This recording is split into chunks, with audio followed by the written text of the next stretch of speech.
Let's go. নমস্কার বন্ধুরা, welcome to আরকে sports. আশা করি তোমরা সবাই সুস্থ ও ভালো আছো।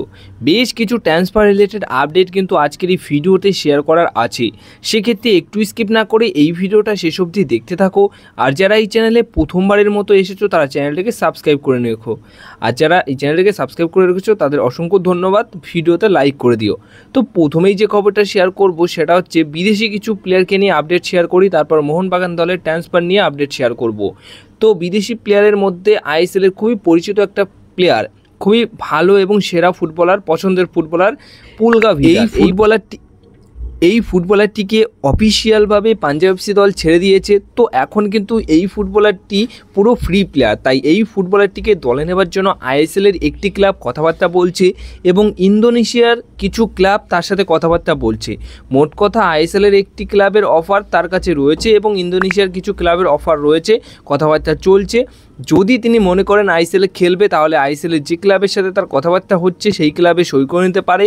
আবার যদি মনে করেন যে না, সে আইএসএল খেলবে না, তাহলে ইন্দোনেশিয়ার ক্লাবে চলে যেতে পারে। তো আইএসএলে খেলা কিছু বিদেশি কিন্তু আমরা দেখছি যে ইন্দোনেশিয়ার ক্লাবে গিয়ে সই করছে এবং ইন্দোনেশিয়ার কিছু বিদেশি প্লেয়ারও কিন্তু আবার চলে আসছে আইএসএলে। তো মোটামুটি এই দুটি দেশের মধ্যে প্লেয়ার কিন্তু বেশ অদল বদল হচ্ছে। তো এই ছিল পুলগা ভিদাকে নিয়ে আপডেট। এরপরে আসি কলকাতার দুই প্রধান ইস্টবেঙ্গল এবং মোহনবাগান দলের ট্রান্সফার রিলেটেড আপডেট নিয়ে। তো এই মুহূর্তে যে খবরটা পাওয়া যাচ্ছে, আর্জেন্টাইন ডিফেন্ডার যাকে কিনা মোহনবাগান দল কিন্তু টার্গেট করেছিল দলে নেওয়ার জন্য, কিন্তু শেষমেশ যেহেতু টম অ্যালড্রেডের সাথে চুক্তি বাড়িয়ে নিয়েছে এবং অ্যালবাতো রদ্রিগেজ রয়েছে, তাই কিন্তু আর কোনো রকম ডিফেন্ডার সই করানোর কোনো পরিকল্পনা মোহনবাগান দলের নেই। তাই এই ফুটবলারটিকে টার্গেট করলেও মোহনবাগান দল সই করায়নি।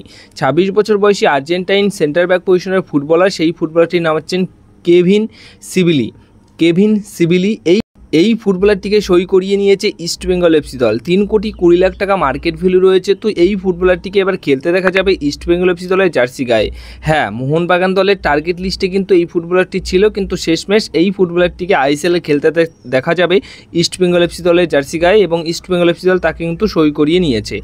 শুধুমাত্র এখন অফিসিয়াল অ্যানাউন্সমেন্টটাই কিন্তু বাকি রয়েছে। এর পাশাপাশি ইস্টবেঙ্গল এফসি দল কিন্তু আক্রমণ ভাগের একটা বিদেশি প্লেয়ার সই করাতে চেয়েছিল, আর সেই মতো আক্রমণ ভাগের ফুটবলারের টার্গেটের মধ্যে কিন্তু বেশ কিছু ফুটবলার ছিল, যেরকম হামিদ আহাদাদ ছিল, তারপর একটা নাইজেরিয়ান ফুটবলার ছিল যার নাম কিন্তু ইউসুফ ওটুবাঞ্জো, মানে এই নাইজেরিয়ান ফুটবলারটিও কিন্তু টার্গেট লিস্টে ছিল, কিন্তু শেষমেশ এই ইউসুফ এবং মরক্কোয়ান ফুটবলার হামিদ আহাদাদের মধ্যে হামিদ আহাদাদকে কিন্তু সই করিয়ে নিয়েছে ইস্টবেঙ্গল এফসি দল। 30 বছর বয়সী মরক্কোয়ান সেন্টার ফরওয়ার্ড পজিশনের ফুটবলার, এই ফুটবলারটিকে এবার ইস্টবেঙ্গল এফসি দলের জার্সি গায়ে খেলতে দেখা যাবে এবং এই ফুটবলারটি কিন্তু ডিমিট্রিয়াস ডিমান্টাকাসের সাথে একসাথে, মানে তাদের মধ্যে একটা জুটি আমরা দেখতে পারবো, কিন্তু হয়তো একসাথে নাও খেললে কেউ আগে কেউ পরে এইভাবে খেলবে আর কি। তো এই হচ্ছে ইস্টবেঙ্গল এফসি দলের দুটি বিদেশি সাইনিং, নতুন বিদেশি সাইনিং। এবার আসি মোহনবাগান দলের প্লেয়ার সাইনিং নিয়ে। তো মোহনবাগান দল খুব বেশি সাইনিং করাবে না তাদের মেন টিমের জন্য, কিন্তু হ্যাঁ, মোহনবাগান দল যেটা এবার কাজ করছে, বেশ কিছু রিজার্ভ টিমের ফুটবলারকে যেহেতু ছেড়ে দিয়েছে, তাই সেই ক্ষেত্রে বেশ কিছু ফুটবলারকে আর কি সইও করাচ্ছে। যেরকম রিজার্ভ টিমের জন্য বেশ ইয়ং ফুটবলারকে সই করিয়েছে। প্রথম যে সাইনিংটা হয়েছে অনিকেত ঘোষ, এই গোলকিপারকে সই করিয়ে নিয়েছে, 20 বছর বয়স, মোহনবাগান এসজি কিন্তু তাকে সই করিয়েছে। এর পাশাপাশি 20 বছর বয়সী ডিফেন্ডার পজিশনের একটা ফুটবলার অচিন্ত দাস, বাঙালি ফুটবলার, তাকে সই করিয়েছে। এর পাশাপাশি মণিপুরের একটা ফুটবলার 17 বছর বয়স, ফরওয়ার্ড পজিশনে খেলে থাকে, তাকে সই করিয়েছে। ভারত লালরেনজামকে সই করিয়েছে।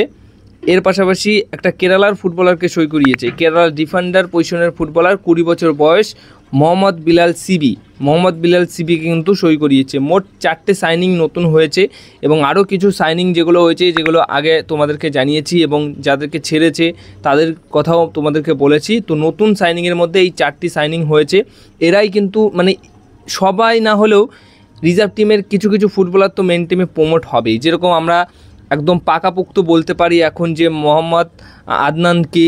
সালাউদ্দিন আদনানকে যে রয়েছে, সেই ফুটবলারটি কিন্তু মেন টিমে প্রমোট করা হচ্ছে। কেরালার ফুটবলার, প্রথমত রিজার্ভ টিমের খেললো, এখন সে খুব ভালো খেলছে এবং সে কিন্তু খুব তাড়াতাড়ি তাকে আর কি মেন টিমে রাখা হবে একদম রেগুলার প্লেয়ার হিসেবে।